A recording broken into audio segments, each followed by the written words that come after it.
Hello दोस्तों, मैं OP Verma एक कंप्लीट एजुकेशन में आपका स्वागत करता हूं। दोस्तों, इस वीडियो में हम लेकर आए हिंदी व्याकरण का एक महत्वपूर्ण चैप्टर समास, जो कि किसी भी परीक्षाओं के दृष्टिकोण से बहुत बहुत इंपॉर्टेंट है। और हाँ दोस्तों, वीडियो शुरू करने से पहले आप लोग चैनल को जरूर से जरूर सब्सक्राइब कर दीजिएगा और बेल आइकन का घंटी दबा दीजिएगा, ताकि हम जो भी वीडियो अपलोड करें उसका नोटिफिकेशन आप लोगों के पास पहुंच जाए। तो चलिए दोस्तों, स्टार्ट करते हैं इस वीडियो में समास का पार्ट 1। समास को स्टार्ट करने से पहले आप लोग समास का अर्थ क्या होता है, समास का परिभाषा क्या होता है, समस्त पद किसे कहते हैं, समास विग्रह किसे कहते हैं, इन सब बातों को जानना बहुत जरूरी है। तो चलिए हम समझते हैं पहले समास का अर्थ क्या होता है। आइए देखिए समास का अर्थ क्या होता है। समास दो शब्दों से मिलकर बना होता है। सम प्लस आस बराबर क्या हो जाएगा, समास। जिसमें सम का अर्थ क्या होता है, देखिए सम का अर्थ होता है संक्षिप्त एवं आस का अर्थ होता है कथन। इसलिए दोनों को मिलाकर हम क्या कह सकते हैं, समास का अर्थ होता है संक्षिप्त करना या कम करना या घटाना। इस तरीके से समास का अर्थ हो गया। आइए समझते हैं समास का परिभाषा क्या होता है।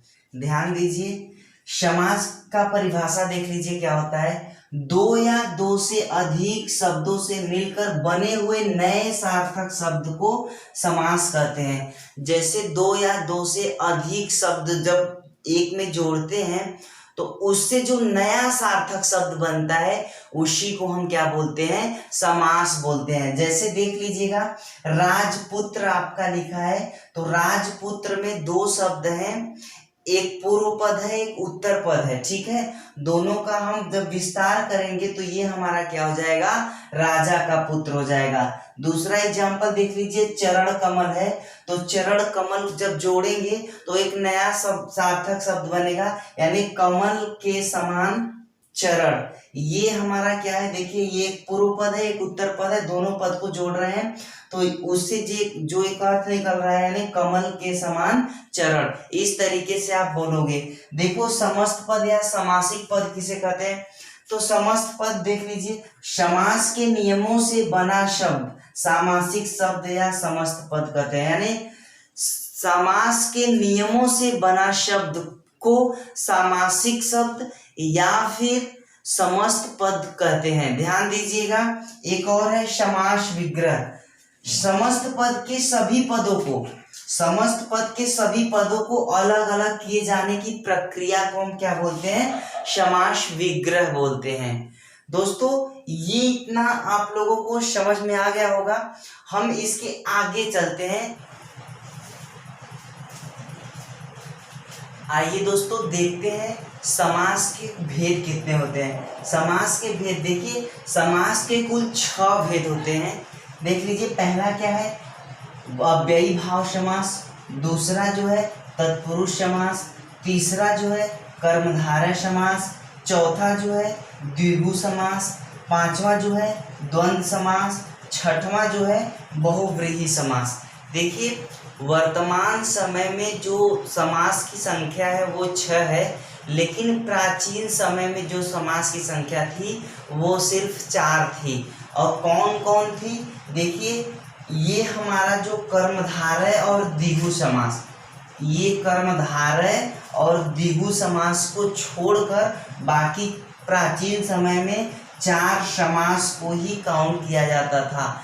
लेकिन आपको क्या करना है, यदि प्राचीन समय में समास की संख्या कितनी थी तो आपको 4 मारना है। वर्तमान समय में समास की संख्या कितनी है तो आपको 6 मारना है आंसर, ये ध्यान रखिएगा। और एक बात ध्यान दीजिएगा, ये जो ये जो कर्मधारय और द्विगु समास है वो कहाँ से निकला है? देखिए, तत्पुरुष समास से ही कर्मधारय समास की उत्पत्ति हुई है और कर्मधारय समास से ही क्या हुआ है? द्विगु समास की उत्पत्ति हुई है। ये बात ध्यान रखिएगा।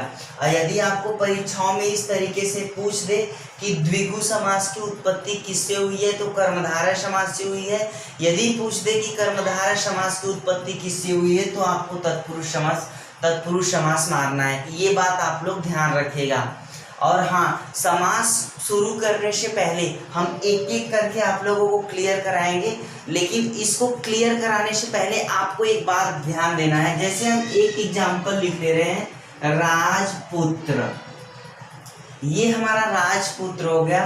तो राज और पुत्र में ये हमारा, देखिए, राज जो होगा वो हमारा क्या होगा? पूर्व पद होगा। और ये जो पुत्र होगा ये हमारा क्या होगा? उत्तर पद होगा।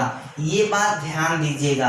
देखिए, एक बात समझ लीजिए। अब यहाँ पर पदों की प्रधानता, मतलब कौन सा पूर्व पद प्रधान है कि उत्तर पद प्रधान है, थोड़ा इसके बारे में चर्चा हम यहाँ पर कर ले रहे हैं। ध्यान दीजिएगा। अव्ययी भाव समास में क्या होता है? अव्ययी भाव समास में जो पूर्व पद होता है वो हमारा क्या होता है? अव्यय होता है। अव्यय, अव्यय का मतलब जो कभी व्यय न हो। बात समझ में आ गया? हालांकि अभी हम जब पढ़ाएंगे तो डिटेल्स से बताएंगे आप लोगों को, लेकिन बस आप ये ध्यान रखिएगा, अव्ययी भाव समास में जो पूर्व पद होता है वो हमारा क्या होता है? अव्यय होता है। ध्यान दीजिए। तत्पुरुष समास, तत्पुरुष समास में क्या होता है? ध्यान से समझिएगा। जब तत्पुरुष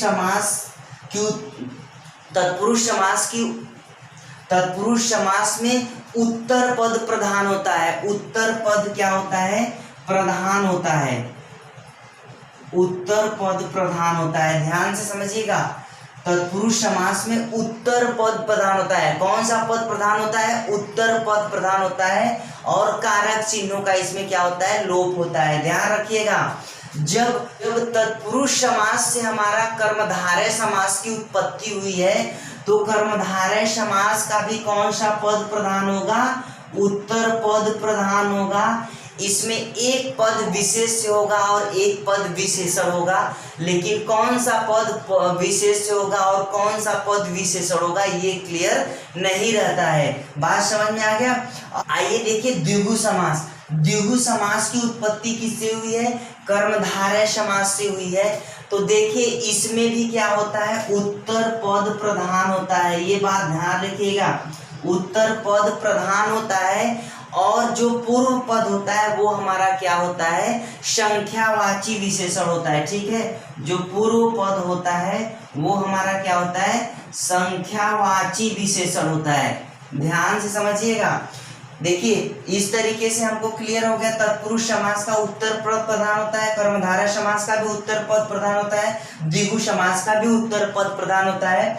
लेकिन तत्पुरुष समास में क्या होता है? कारक चिन्हों का लोप होता है। और कर्मधारय समास का उत्तर पद प्रधान होता है और उसमें एक पद विशेष होता है और एक पद विशेषण होता है। द्विगु समास का भी उत्तर पद क्या होता है? प्रधान होता है और पूर्व पद क्या होता है? संख्यावाची विशेषण होता है। ये बात आप लोग ध्यान रखिएगा। देखिए, द्वंद्व समास। द्वंद्व समास में क्या होता है? दोनों पद प्रधान होते हैं। द्वंद्व समास में क्या होता है? दोनों पद प्रधान होते हैं। जैसे माता पिता, माता का जितना प्रधानता होगा उतने ही पिता का भी प्रधानता होगा। तो इसमें ना तो माता कम है ना तो पिता कम है, दोनों की इसमें प्रधानता होती है। और इसमें एक बात ध्यान दीजिएगा। कह देगा कि किस समास का दोनों पद प्रधान होता है, तो द्वंद्व समास का क्या होता है?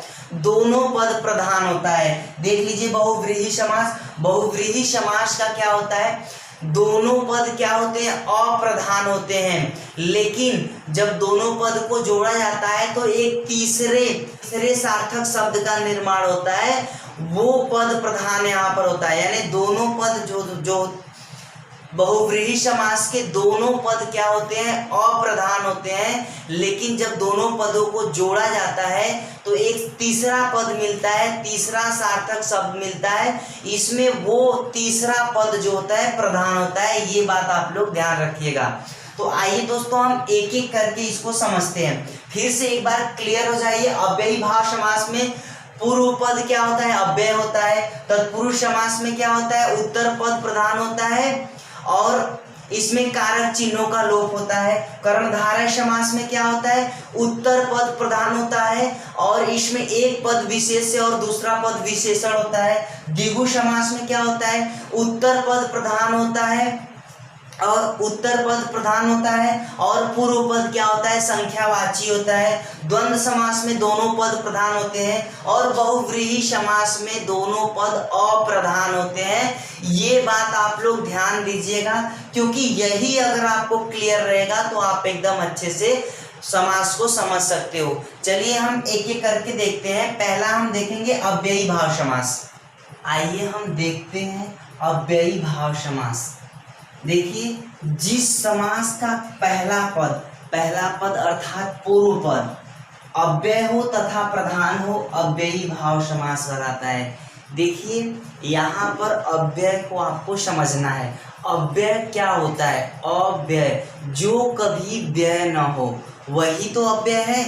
हालांकि इसका डिटेल्स देखिए, जब अव्यय हम आपको पढ़ाएंगे, यानी संज्ञा से लेकर अव्यय तक जब हम आपको पढ़ाएंगे तब इस अव्यय के बारे में आपको डिटेल्स जानकारी देंगे।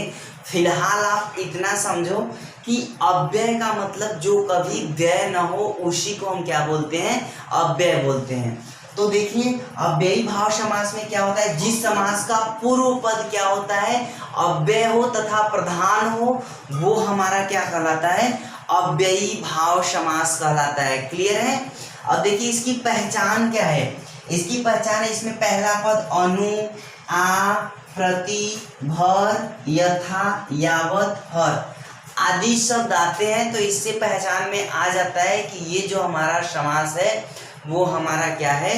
अव्ययी भाव समास का एग्जाम्पल है। जैसे हम यहाँ पर कुछ उदाहरण को समझते हैं, फिर उसके बाद जानते हैं। ठीक है, आइए दोस्तों देखते हैं अव्ययी भाव के उदाहरण।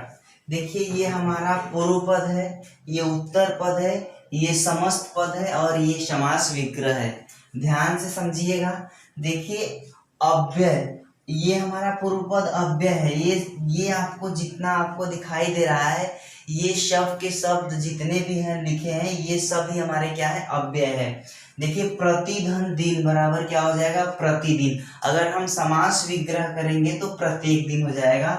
अब देखिए, प्रतिदिन, प्रति क्षण, प्रतिपल, प्रतिकूल, इस तरीके से जितने भी शब्द बनेंगे वो सब के शब्द क्या हो जाएंगे? वो सभी के सभी शब्द जो हैं वो अव्ययी भाव समास के अंतर्गत आएंगे। देखिए, आजन्म, आमरण, इस तरीके से आ किसी भी शब्द के पहले यदि आ लग जा रहा है तो ये समझ लेना कि हमारा वो शब्द अव्ययी भाव के ही उदाहरण हैं। ये ध्यान रखिएगा। देखिए, आधन जन्म बराबर आजन्म हो जाएगा और जब समास विग्रह करोगे तो जन्म से लेकर हो जाएगा। यथा संभव, यथा दृष्टि, यथा कोण, यथा संभव, जितने भी शब्द किसी भी शब्द के पहले यदि यथा लग जाएगा तो वो सभी के सभी शब्द अव्ययी भाव के एग्जाम्पल होंगे। ये ध्यान रखिएगा। तो यहाँ पर क्या है? यथा संभव, यानी यथा आपका क्या है? अव्यय है, उसमें संभव को जोड़ दिया गया है, यथा संभव।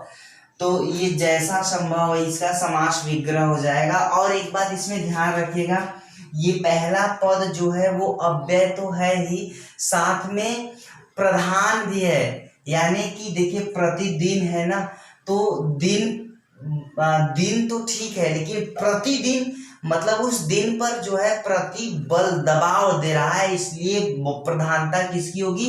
प्रति की होगी। समझ रहे हो? जन्म तो ठीक है, आ जन्म, समझ रहे हो? जन्म तो ठीक है, लेकिन आ जन्म दिया है, यानी जन्म पर ये आ जो है वो बल दे रहा है, इसलिए ये हमारा क्या हो जाएगा? अव्ययी भाव समास के एग्जाम्पल हो जाएंगे। संभव तो ठीक है, यदि यथा संभव हो तो जो संभव पर बल दे रहा है वो क्या दे रहा है? यथा दे रहा है, इसलिए ये हमारा यथा संभव क्या हो जाएगा? अव्ययी भाव समास के उदाहरण होंगे। देखिए, अनुकूल, अनुरूप, अनुमान, समझ रहे हो?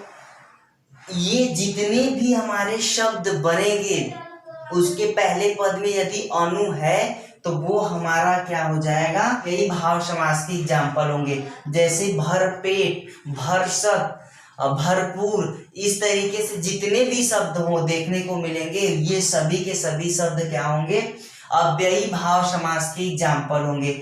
जैसे कोई शब्द रिपीटेड आ गया, समझ रहे हो, कोई शब्द रिपीटेड आ गया, हाथ प्लस हाथ यानी हाथों हाथ, यानी हाथ ही हाथ में, इस तरीके से यदि कोई शब्द रिपीटेड आ गया तो उसको भी हम अव्ययी भाव समास के अंतर्गत लेंगे, ये बात ध्यान रखिएगा। तो इसमें जितने भी अव्यय हैं उनको आप ध्यान दीजिएगा, और इन अव्यय के साथ किसी भी शब्द को यदि जोड़ेंगे तो वो सभी के सभी शब्द जो होंगे अव्ययी भाव समास के एग्जाम्पल होंगे। बात समझ में आ गया दोस्तों? आई होप, मैं आशा करता हूं कि ये वीडियो आप लोगों को पसंद आया होगा। दोस्तों यदि आप लोगों को वीडियो पसंद आया तो प्लीज वीडियो को लाइक कर दीजिएगा और शेयर कर दीजिएगा, और ऐसे हिंदी के महत्वपूर्ण टॉपिक को पढ़ने के लिए आप मेरे चैनल को सब्सक्राइब कर दीजिएगा। धन्यवाद दोस्तों।